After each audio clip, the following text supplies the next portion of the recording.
अक्टूबर 1347 black सी से Mediterranean port होते हुए 12 ट्रेडिंग शिप यूरोप के सिसिली पोर्ट पर पहुंचती है, जिनके अंदर सिल्क्स एंड पोर्सिलेन यानी चिन्नी मिट्टी था जो कि चाइना से आ रहा था। उन सभी शिप्स को पोर्ट पर आए हुए 15 मिनट बीत गए थे, लेकिन कोई भी शिप से बाहर नहीं आया। पोर्ट पर जो लोग खड़े हुए थे वो शिप के अंदर जाते हैं और वे लोग जो नजारा देखते हैं उसके बाद वहाँ पर खड़े हर इंसान का एक ही सवाल था कि आखिर ये हुआ कैसे, क्योंकि वहाँ पर हर तरफ सिर्फ लाशें पड़ी हुई थी। कुछ जिंदा लोग भी थे जो अपनी जिंदगी और मौत से जूझ रहे थे। इस टाइम तक किसी को भी ये अंदाजा नहीं था कि आने वाले कुछ समय में 75 मिलियन लोग मारे जाने वाले हैं। इस पेंडेमिक को आज के टाइम पे हम ब्लैक डेथ के नाम से जानते हैं। आइए आज के इस वीडियो में जानते हैं कि क्या था ब्लैक डेथ, कैसे इसने यूरोप की 70 to 80% आबादी को खत्म कर दिया था, इसका ओरिजिन कैसे हुआ और फिर ये खत्म कैसे हुआ।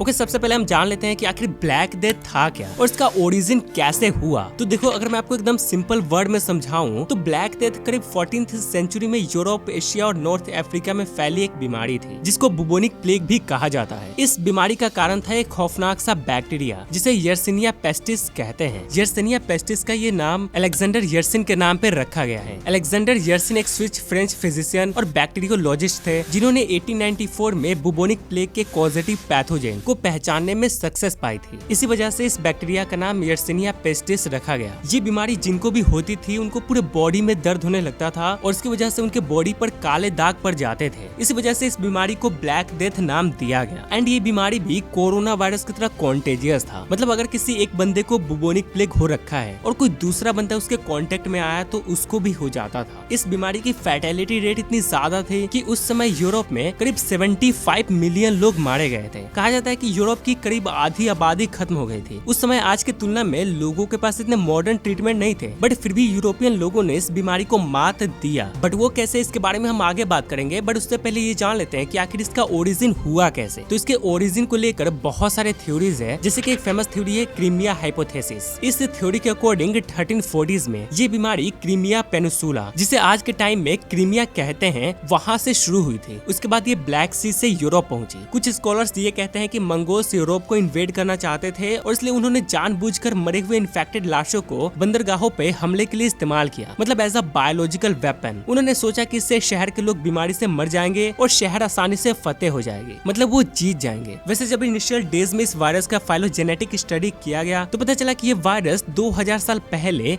चाइना के टिनशान माउंटेन्स के पास इवॉल्व होना शुरू हुआ था। इसलिए कुछ लोग कहते हैं कि ये वायरस चाइना से ही ओरिजिनेट हुआ था। हालांकि जब आगे चलकर इस प्लेग का मॉलिक्यूलर स्टडी किया गया तो पता चला कि ये वायरस तो यूरोप के स्कैंडिनेविया रीजन में 3000 साल पहले से ही प्रेजेंट था। तो ये कहना बहुत ही मुश्किल हो जाता है कि एक्चुअल में ये ओरिजिनेट हुआ कहां से था। But historian doctor Philip Slavin के अकॉर्डिंग इसका ओरिजिन का प्रमुख प्राचीन सबूत एक प्राचीन कब्रिस्तान से मिला जो आज के किर्गिस्तान के लेक इसाई कुल के पास मौजूद है। ये जो प्लेस है, यहाँ पर ऐसे लोग पहले से दफन मिले थे जिनका डेथ ब्लैक डेथ बीमारी से हुई थी। देखो, वहाँ पर मौजूद 2 कब्रिस्तान कारा डिजगाच और बुरान से उखाड़े गए 7 व्यक्तियों के डीएनए लिया गया, जिसको प्रोफेसर जॉनसन क्रॉसी और डॉक्टर मारिया स्पाइडो के द्वारा डीएनए को कंफर्म किया गया। उसके बाद हिस्टोरिकल एंड जीनोमिक टेस्ट किया गया जो 14th सेंचुरी के इन्फेक्टेड पीपल से मैच हो गया। इसी वजह से ऐसा माना जाता है कि इसका ओरिजिन आज के टाइम के किर्गिस्तान से हुआ था। अब आप सोच रहे होंगे कि भाई अजय वहाँ से कैसे फैला। तो देखो, जैसे कि मैंने बताया कि ये बीमारी यर्सिनिया पेस्टिस नामक बैक्टीरिया से होती थी, लेकिन तब भी ये बात लोगों को पता नहीं थी और माना जाता है कि 1347 में मेसिना सिसिली में पहली बार प्लेग का जिक्र हुआ था। ये बीमारी ट्रेडिंग शिप्स के साथ आई थी जो ब्लैक सी से होकर आई थी, कॉन्स्टेंटिनोपल से गुजरी और फिर मेडिटेरियन तक पहुंची। ये एक बहुत ही नॉर्मल सा प्रोसेस था। इन शिप्स पर सिल्क और पोर्सिलेन जैसी चीजें थी जो यूरोप के कस्टमर्स तक पहुंचती थी, जो कि चाइना जैसे देशों से ब्लैक सी तक रोड से लाई जाती थी। फिर ब्लैक सी से ट्रेडिंग शिप्स इन सामानों को यूरोप के पोर्ट तक पहुंचाती थी। जब ये 12 ट्रेडिंग शिप जो ब्लैक सी से सिसिली पोर्ट पर आई थी, तो जब सिसिली के लोगों को ये बीमारी समझ आई तो उन्होंने पोर्ट से निकाल दिया, मगर तब तक बहुत देर हो चुकी थी। प्लेग जल्द ही शहर में फैल गया और लोगों में भगदड़ मच गई और जो लोग इस बीमारी से इन्फेक्टेड थे वो आसपास के एरिया में चले गए, जिससे सिचुएशन धीरे धीरे और खराब होने लगी। जब सिसिली इस बीमारी से फुल्ली इन्फेक्टेड हो गया था तब कुछ लोग इस उम्मीद में यूरोप छोड़ने लगे कि वो दूसरे देश में चले जाएंगे तो वो ठीक हो जाएंगे। बट इसी गलती की वजह से ये प्लेग धीरे धीरे बाकी और कॉन्टिनेंट के देशों में भी फैलने लगता है, जैसे एशिया कॉन्टिनेंट के चाइना और इंडिया में भी फैल गया, जिससे मिलियंस ऑफ लोग मारे गए। यहाँ पे आपके दिमाग में ये ख्याल आ सकता है कि लोगों को ये पता कैसे लगता था कि वो ब्लैक डेथ से इन्फेक्टेड है? तो देखो, ब्लैक डेथ 3 वेरिएंट्स के होते थे। Number 1 bubonic plague. ये एक खतरनाक बीमारी है जो लोगों और जानवरों में होती है।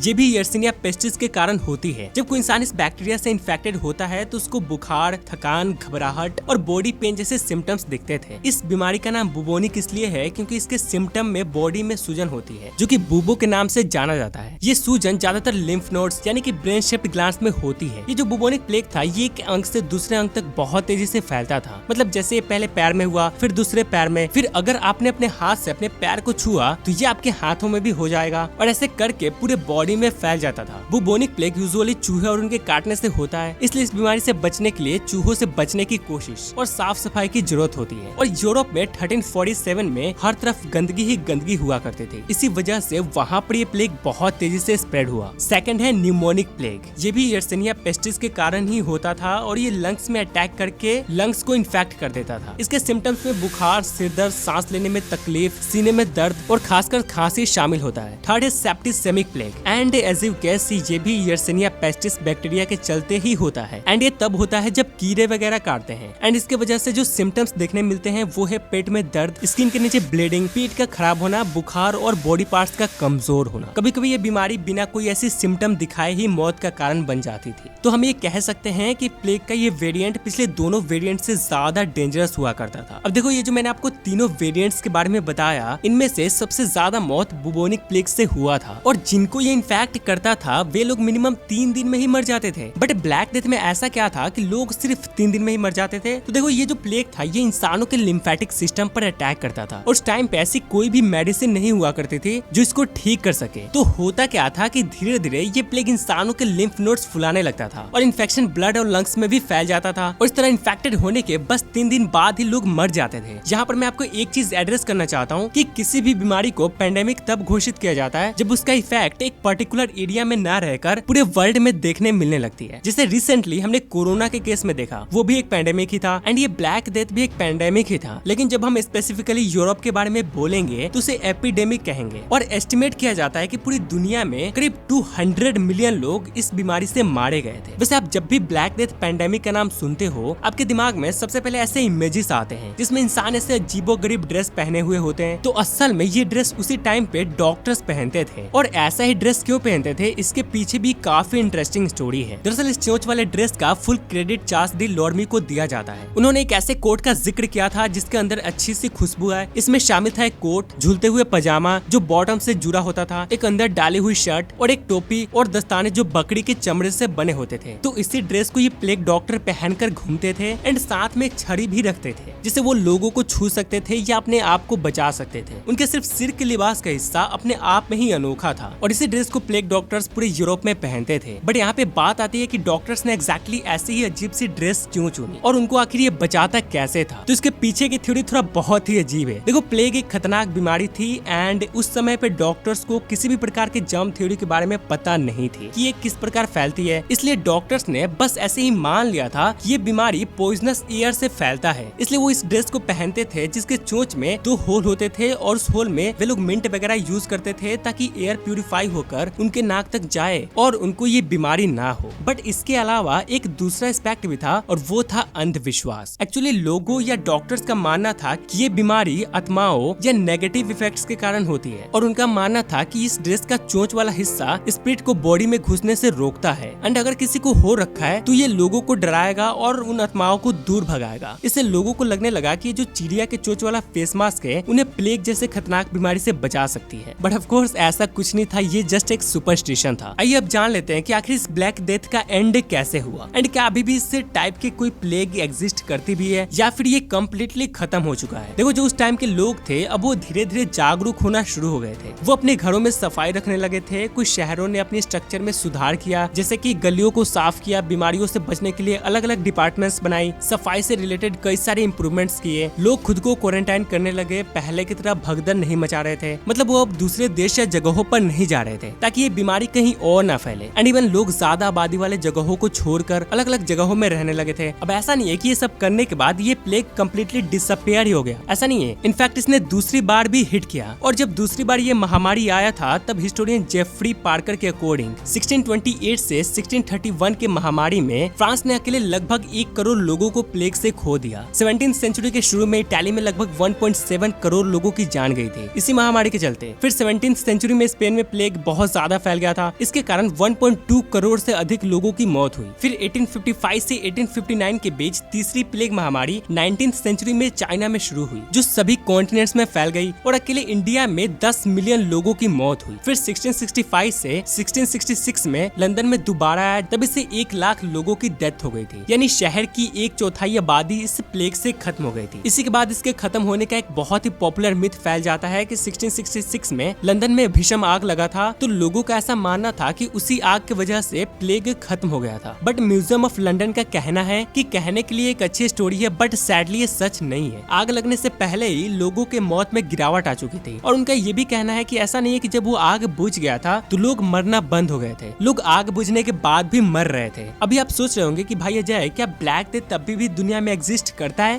तो इसका आंसर है obviously yes. According to World Health Organization 2010 से 2015 तक दुनिया भर में प्लेग के 3248 मामले सामने आए, जिसमें से 584 लोग मारे गए। प्लेग अभी भी सभी कॉन्टिनेंट्स पर पाया जा सकता है, बस ओशन को छोड़कर। जहाँ भी जानवर और ह्यूमन है वहाँ पर प्लेग का खतरा है। ये कोंगो डेमोक्रेटिक रिपब्लिक, मेडागास्कर और पेरू में सबसे कॉमन है। WHO ने कहा कि 1990 के दशक के बाद से जितने भी केस आए हैं वो ज्यादातर अफ्रीका से ही आए हैं। मेडागास्कर इस बीमारी का घर माना जाता है और देश में लगभग हर साल बुबोनिक प्लेग के मामले सामने आते रहते हैं। पैसिफिक स्टैंडर्ड न्यूज़पेपर ने कहा कि 2019 में अमेरिका के व्योमिंग में कई बिल्लियों में ये प्लेग पाया गया, जिसके बाद स्टेट में प्लेग का अलर्ट जारी किया गया था। एंड में मैं आपसे यही कहना चाहूंगा कि आप हमेशा आसपास सफाई का ध्यान रखें। वो कहते हैं ना कि सफाई की शक्ति और बीमारी से मुक्ति। तो बस इसी स्लोगन को फॉलो करो और वीडियो कैसी लगी कमेंट करके बता देना और ऐसे ही धमाकेदार वीडियोस के साथ मिलते हैं जल्द ही। बाय।